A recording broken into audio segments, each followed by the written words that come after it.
يا أيها الذين آمنوا لا ترفعوا أصواتكم فوق صوت النبي ولا تجهروا له بالقول كجهر بعضكم لبعض أن تحبط أعمالكم وأنتم لا تشعرون۔ اے ایمان والو، اپنی آوازوں کو رسول اللہ صلی اللہ علیہ وسلم کی آواز پر بلند نہ کرو،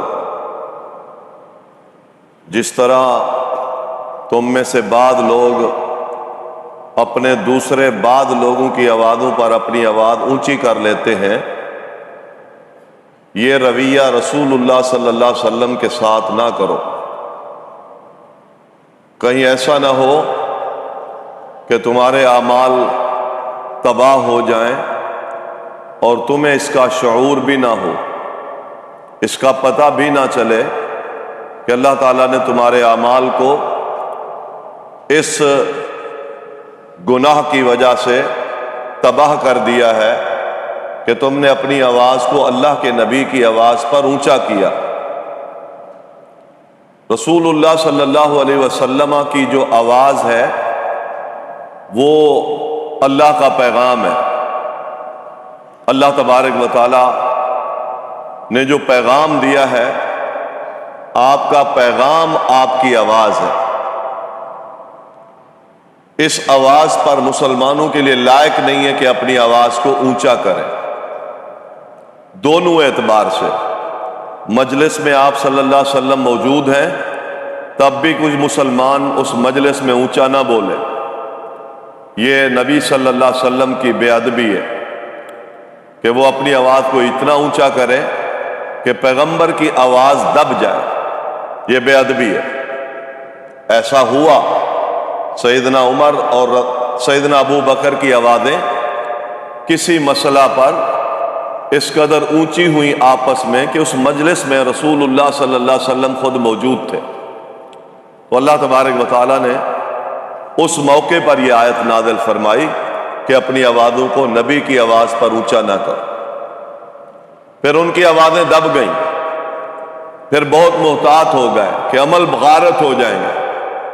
اس سے یہ بھی پتہ چلتا ہے کہ اگر زندگی میں اعمال کی بھرمار ہے، لیکن اگر رسول اللہ صلی اللہ علیہ وسلم کی بے ادبی ہو گئی تو پھر اللہ کے ہاں ان اعمال کی کوئی حیثیت نہیں، اللہ کے ہاں اس اعمال کی حیثیت نہیں ہے۔ ادب سب سے مقدم کرینہ ہے۔ اللہ کے نبی صلی اللہ علیہ وسلم سے آپ ناراض نہیں ہو سکتے، آپ اپنی آواز کو اونچا نہیں کر سکتے۔ مجلس میں نبی صلی اللہ علیہ وسلم کی یہ اہانت ہے کہ آپ بات کر رہے ہیں اور آپ کی بات اونچی ہو۔ اور دوسرا اس کا مفہوم یہ بھی ہے کہ نبی صلی اللہ علیہ وسلم کی آواز آپ کے پیغامات ہیں۔ آج آپ دنیا میں نہیں ہیں، لیکن آپ کے پیغام، آپ کی گفتگو، آپ کی حدیث، آپ کے اقوال، آپ کے اعمال، آپ کے افعال، آپ کی دی ہوئی تعلیم، یہ آپ کی آواز ہے۔ یہ اگر آپ کو پیغام ملتا ہے، اللہ کے نبی صلی اللہ علیہ وسلم کا حکم نامہ ملتا ہے، آپ کا قول ملتا ہے، آپ کا فرمان ملتا ہے، آپ کی دی ہوئی تعلیم ملتی ہے، تو پھر ادب یہ ہے کہ اس صحیح واضح حکم کے سامنے اپنی گردن کو جھکا دے، پھر تعویلیں نہ کریں، پھر بہانے نہ تراشیں، ہم پھر اپنے مفادات کو مقدم نہ رکھیں، پھر اپنی مجبوریوں کو سامنے رکھ کر اللہ کے نبی صلی اللہ علیہ وسلم کی آواز کو رد نہ کریں، ورنہ پھر اعمال باقی نہیں بچیں گے۔ یہ دونوں مفہوم ہیں۔ نبی صلی اللہ علیہ وسلم نے ایک آواز دی اور وہ آواز کوہ صفا پہ تھی، پہلی آواز تھی جو اللہ کے نبی نے دی۔ آپ کہتے کہ قولوا لا الہ الا اللہ، لا الہ الا اللہ کہہ دو، میں تمہیں اپنے اللہ کے عذاب سے ڈرانے کا اعلان کرتا ہوں۔ مجھے ڈر ہے کہ کہیں تمہیں بڑا عذاب نہ پکڑ لے، اس لیے کہ تم جس رستے پر چل رہے ہو یہ رستہ اللہ کی پکڑ کا رستہ ہے۔ اب اس رستے سے میں تمہیں بچا رہا ہوں، اور وہ رستہ، اس کی بنیاد اللہ کی توحید ہے، لا الہ الا اللہ ہے۔ میں آپ کو دعوت دے رہا ہوں۔ رسول اللہ صلی اللہ علیہ وسلم نے ابھی یہ دعوت کے کلمات ادا کیے ہی تھے، ابو لہب نے کہہ دیا کہ تیرے ہاتھ ٹوٹ جائے۔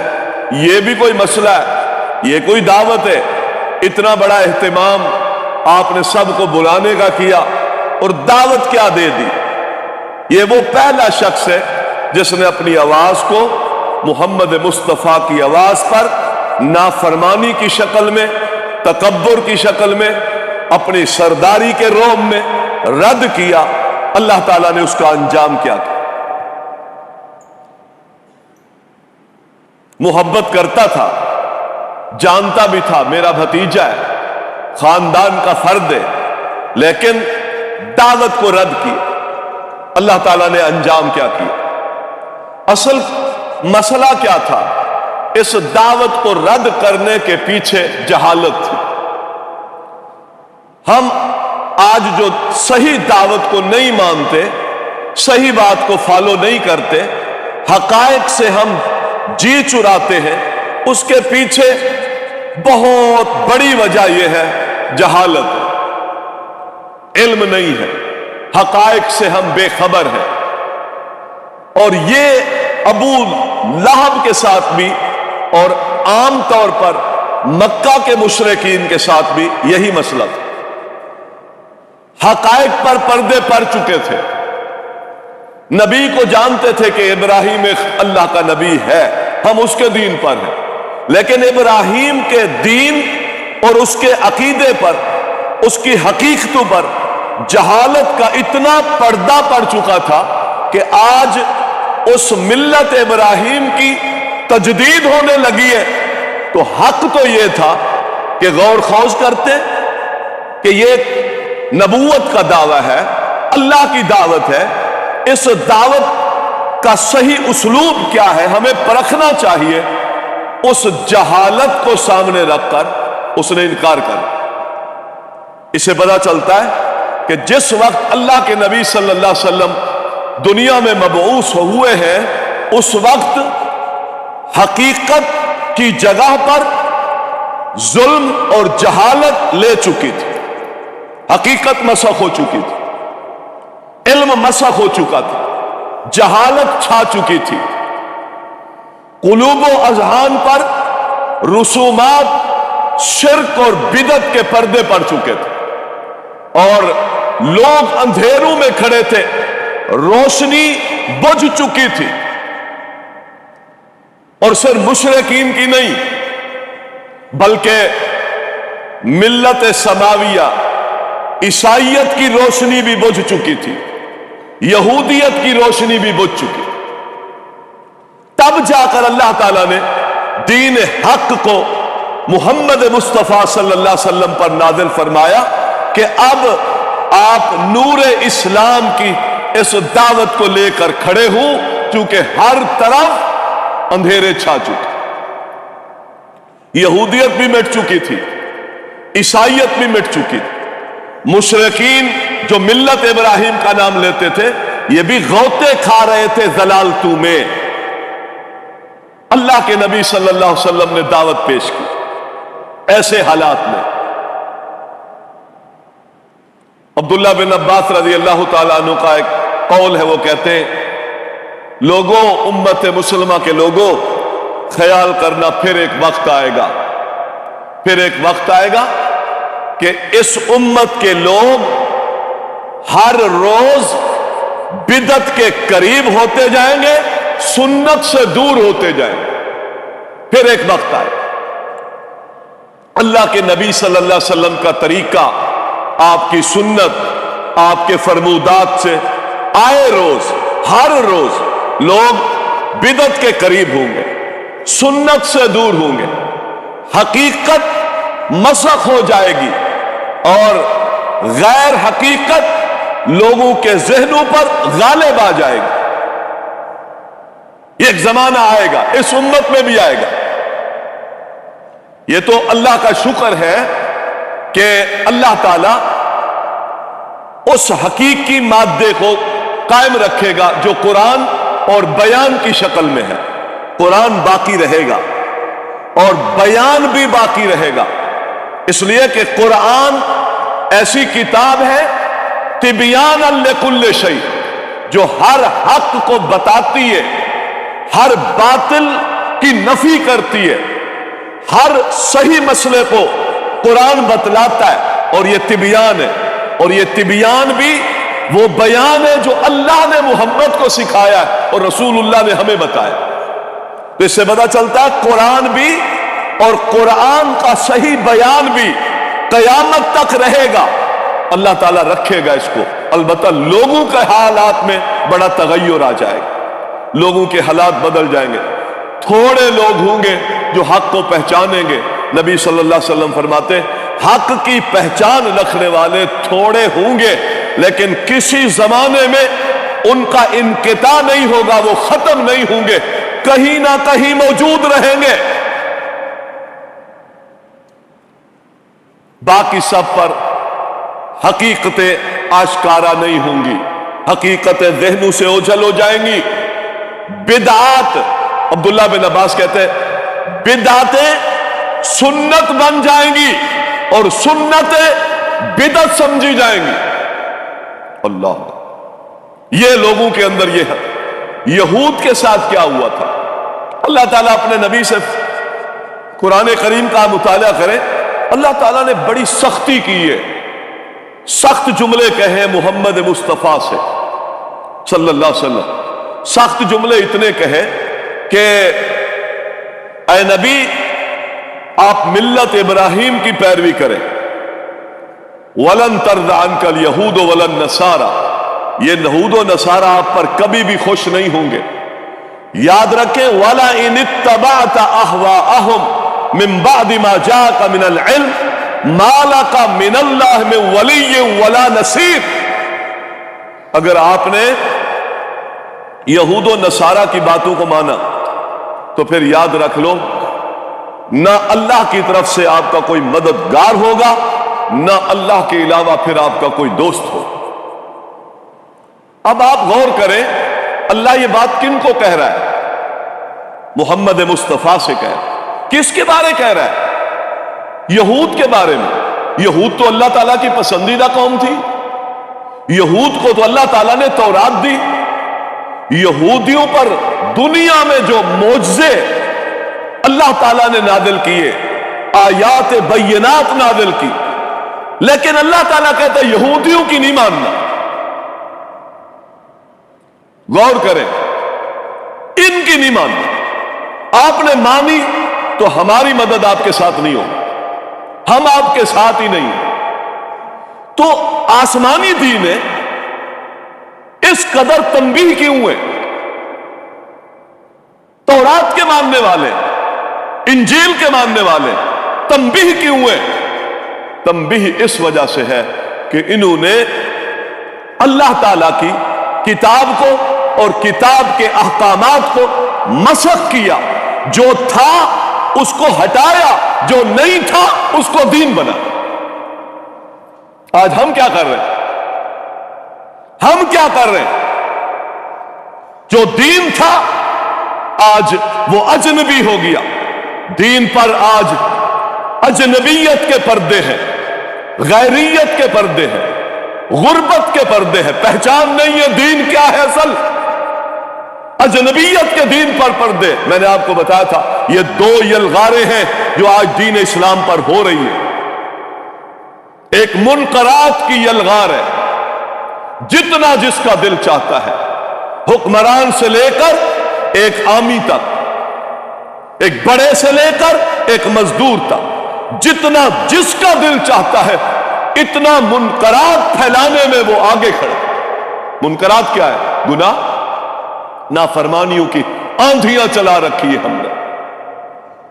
جتنا دل چاہتا ہے، جو گناہ مجھ سے ہو سکتا ہے اور میرا دائرہ اختیار میں ہے، میں اس کو پھیلانے میں کوئی کسر نہیں چھوڑ رہا۔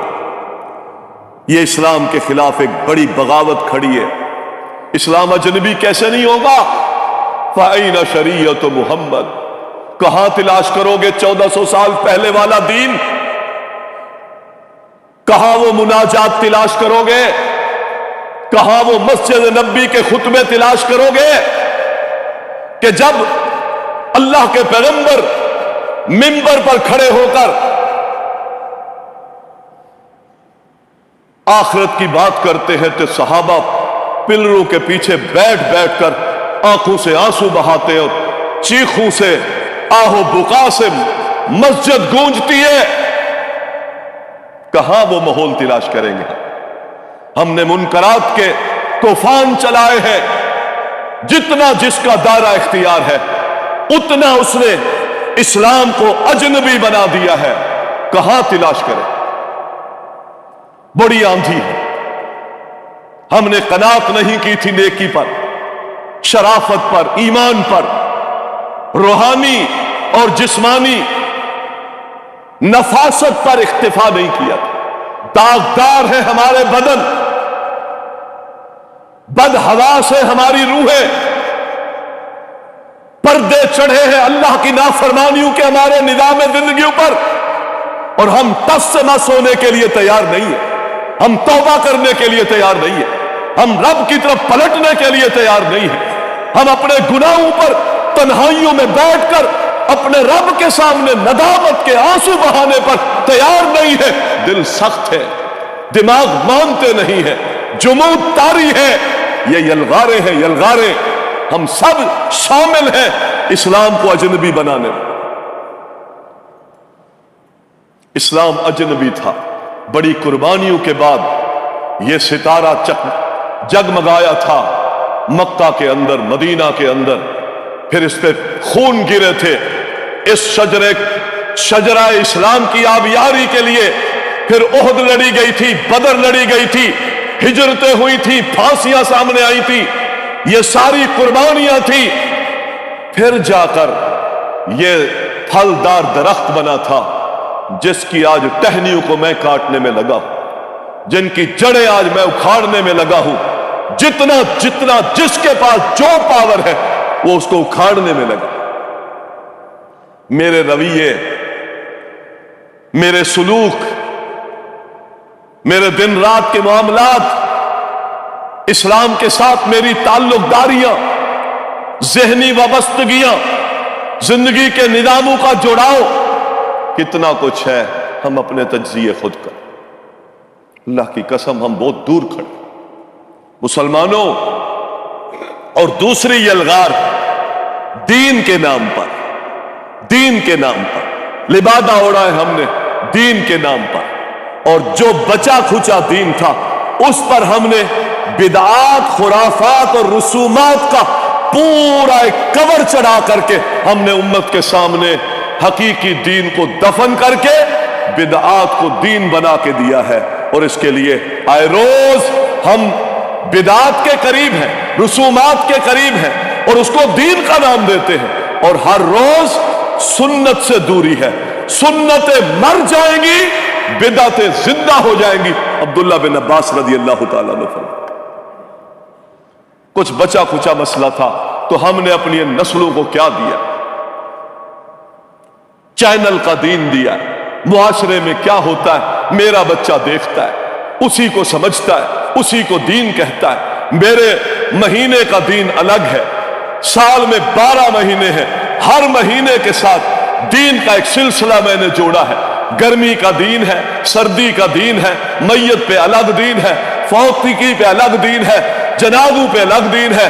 ایک ایک زندگی کے نظام کو دیکھیں جہاں ہم نے اپنے دین کے گل کھلائے ہیں، حقیقتوں کو مسخ کیا۔ لا ترفعوا اصواتکم فوق صوت النبی، پھر ہم کہتے ہیں نہیں، یہ بڑی الغار ہے آج، دین کے نام پر دین کو اجنبی کرنے کی بڑی الغار ہے۔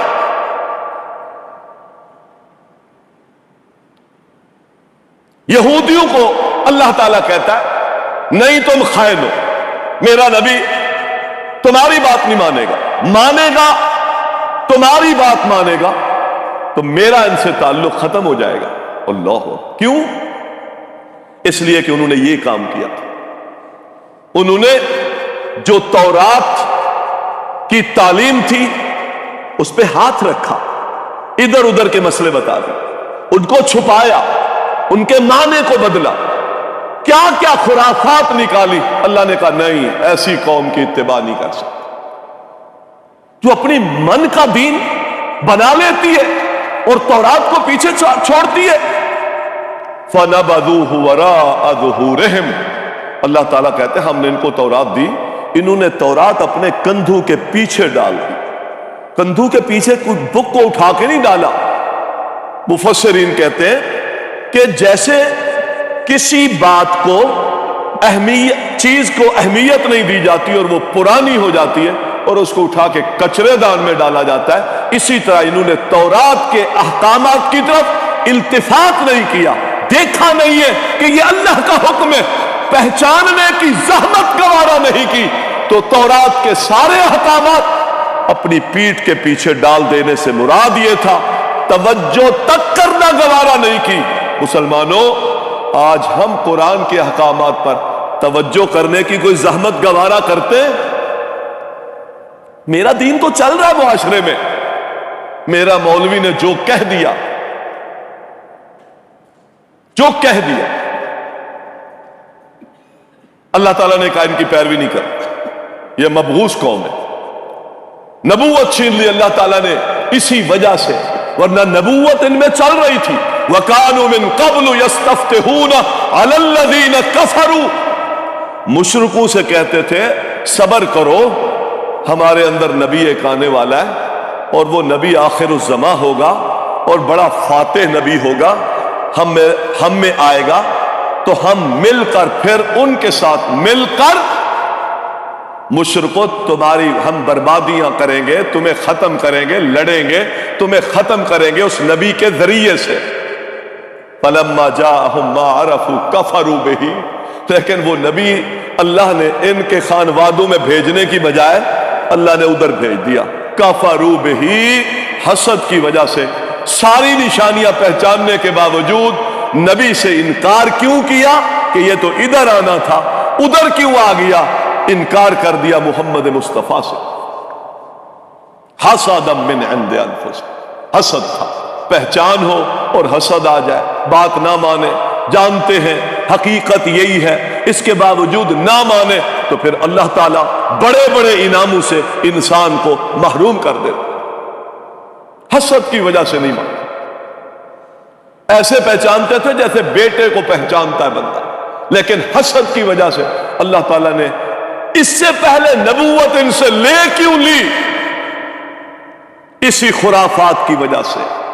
تو اس سے پتہ چلتا ہے جب اللہ تعالیٰ کی تعلیمات کو چھوڑ کر قومیں خرافات میں پڑتی ہے، من والے دین کو دین بناتی ہے، خواہشات کو دین بناتی ہے، نئے ایجاد شدہ کاموں کو قومیں دین بناتی ہے، تو اللہ تعالیٰ اس کے ضمن میں ان قوموں سے اپنی صحیح عبادت کی توفیق یا دینی جو انعام ہوتے ہیں اللہ تعالیٰ ان سے وہ سلب کر لیتے، نبوت سلب ہو گئی۔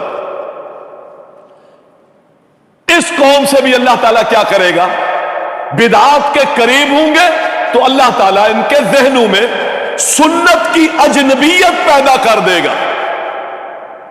صحیح حدیث بتا دیں کسی کو تو کہتا ہے پہلی دفعہ سنیے، اور جو بدعات رواج پا چکی ہے، نئے کام رواج پا چکے، دین کے نام پہ رواج پا چکے، وہ اگر کسی موقع پر وہ کام نہیں ہوتا دکھتا تو یہ بیچارہ دیکھ دیکھ کے جس کو دین سمجھتا تھا یہ بھی بول پڑتا یہ تو نہیں ہوا، اتنا رواج پا چکی ہے۔ اور سنت اگر سنا دو تو کہتا ہے پہلی دفعہ سنیے، یہ تو پہلی دفعہ دیکھا ہے، پہلی دفعہ دیکھا ہے۔ اللہ اکبر، زیادتیاں کی ہم نے۔ میں کتاب پڑھا رہا تھا، وہ حضرت صاحب مسائل بتا رہے تھے، بڑا نام نہیں لیتا ہوں، مسائل بتا رہے ہیں، کہتے ہیں مغرب کی اذان کے فوراً بعد مغرب کی نماز پڑھنی چاہیے۔ کیوں بھائی؟ کہتا ہے اس وجہ سے کہ مغرب کا ٹائم تھوڑا ہوتا ہے، لہذا مغرب کی اذان ہونے کے بعد کوئی نوافل کوئی سنت نہیں پڑھنی چاہیے۔ کیوں؟ اس وجہ سے ٹائم کم ہوتا ہے، لہذا فوراً فرض پڑھنے چاہیے. سنت کا ٹائم نہیں ہے، فرض پڑھنے چاہیے. فرض لیٹ نہ ہو جائے، یہ ضمناً بات آ گئی، میں آپ کو بتا رہا ہوں. فرض لیٹ نہ ہو، فرض کی ہمارے نزدیک بڑی اہمیت ہے. فرض لیٹ نہ ہو، فوراً پڑھے. اچھا ٹھیک ہے. پھر آگے چلتے چلتے کہتا ہے عصر کی نماز کو دیر سے پڑھنا چاہیے. عصر کی نماز دیر سے پڑھنی چاہیے. جب ہر چیز کا سایہ اس کے ڈبل ہو جائے، مثلا آپ انگلی کو کھڑا کرتے ہیں اور اس کا سایہ ایک انگلی کے برابر ہے، پھر ڈبل انگلی کے برابر ہو جائے، آپ عصر کی نماز پڑھیں. اور یہ لیٹ پڑھنی چاہیے. کیوں؟ ابھی تو آپ کہہ رہے تھے فرض لیٹ نہیں کرنے چاہیے، ابھی آپ کہتے ہیں کہ عصر لیٹ پڑھنی چاہیے. کہتے ہیں ہاں، اس وجہ سے کہ ظہر کے بعد عصر تک نفل پڑھنے کا ٹائم ہے. اگر آپ عصر جلدی پڑھ لیتے تو عصر کے بعد نفل نہیں پڑھ سکتے، لہذا لوگوں کو نفل پڑھنے کا ٹائم مل جائے گا. عصر کو لیٹ کر دینا چاہیے.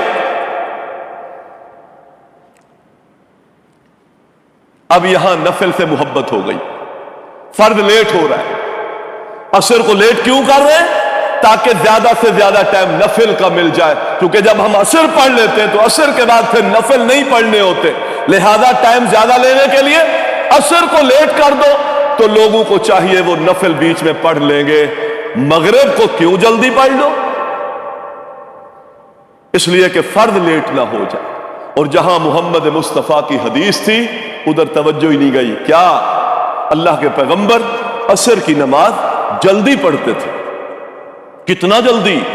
ایک شخص عصر پڑھ کے اوالی جاتا تھا، 6 کلومیٹر سفر کر کے، 7 کلومیٹر سفر کر کے جاتا تھا، پھر واپس پلٹتا تھا. عصر کے بعد 12-14 کلومیٹر سفر ہوا ہے، پھر واپس مدینے آتا تھا. والشمس حیۃ نقیۃ، سورج ابھی بھی چمک رہا ہوتا تھا، اس کی روشنیاں نکل رہی ہوتی تھی، کرنیں موجود ہوتی تھی، اتنا ٹائم باقی ہوتا تھا. یہ حدیث بھی چھوڑ دی.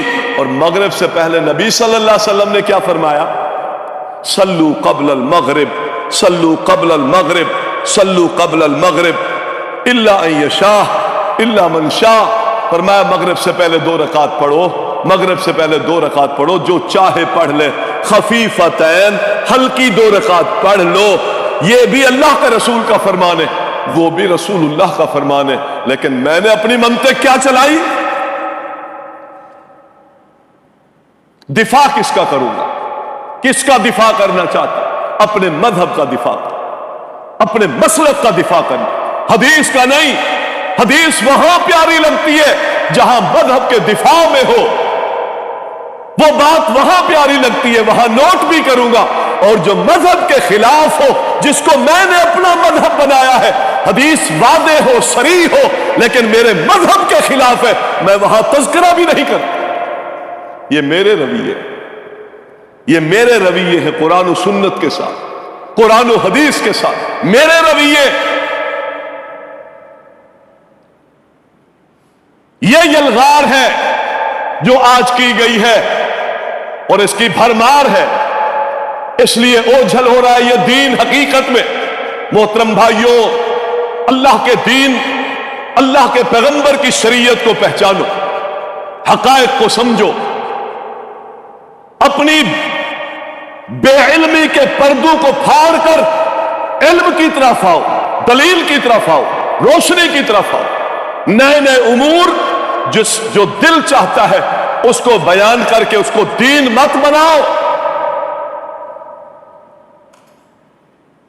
یہ ضلالت ہے، یہ ہلاکت ہے، یہ بربادی ہے، یہ صحیح عمل کی توفیق اس سے چھن جاتی ہے. سیدنا عبداللہ بن مسعود رضی اللہ تعالیٰ نے کچھ لوگوں کو مسجد نبوی میں دیکھا بیٹھے ہوئے حلقہ بنا کے، اور ایک آدمی اجتماعی طور پر ذکر کروا رہا ہے، کہتا ہے 100 دفعہ الحمدللہ پڑھو. سارے پڑھو الحمدللہ الحمدللہ الحمدللہ.